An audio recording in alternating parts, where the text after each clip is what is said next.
alcanzar lo posible.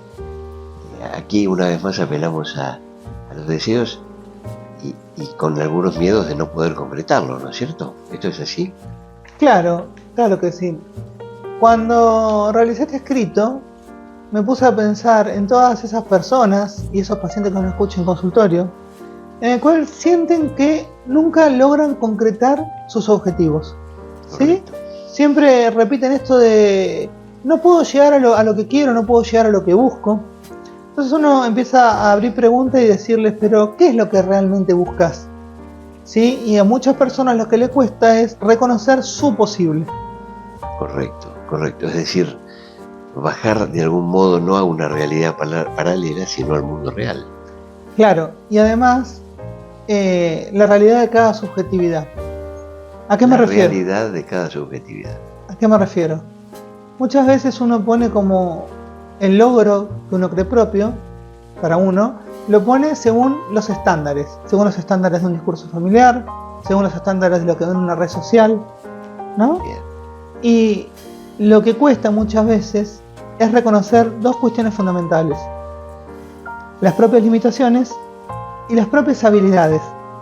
Y las limitaciones del entorno, Además. Que si uno se pone a pensar, uno dice, ¿cómo? Pero son contrapuestas. Son contrapuestas, pero sumamente importantes. ¿Por qué?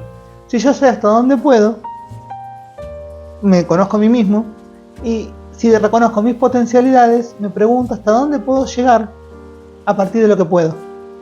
Interesantísimo.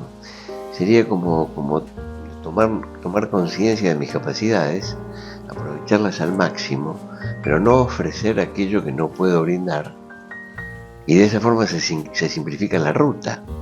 Se simplifica la ruta y uno empieza a conocer su posible. Hay una frase, no recuerdo de quién era, pero hay una frase que dice: hay muchísima sabiduría en conocer los propios límites. Interesante, claro. ¿Por qué ocurre que fijamos a veces metas inalcanzables? ¿Es una acción natural en el ser humano? ¿Es un mecanismo de defensa? ¿Por qué operamos de esa forma?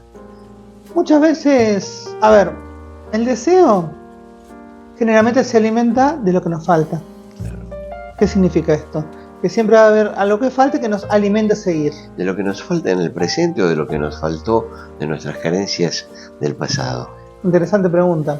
El deseo se alimenta de lo que falta en el presente y muchas veces uno se cuestiona aquello que no hizo en el pasado y lo pudo haber hecho. Bien. La falta siempre nos atraviesa. Lo que nos faltó en el pasado es parte de nuestra historia y nos constituye. Lo que nos falta en el presente es como una hoja de ruta que nos va a permitir crecer. Siempre y cuando no pongamos demasiado alto el ideal, porque si no nos frustramos. Por eso hablo de alcanzar lo posible. Correcto. Quizás entonces para ser felices habría que revisar nuestras expectativas. Exacto. Si uno pone una expectativa demasiado alta, es proporcional la altura de la expectativa con la posibilidad de caída. Es proporcional, qué interesante. Mientras más alto subimos, más fuerte nos podemos caer. De manera que bajar las expectativas puede acercarnos a hacer más llano el camino. Tal cual. No solamente bajarlas, sino reconocer hasta dónde podemos llegar en determinado momento de nuestras vidas con alguna expectativa.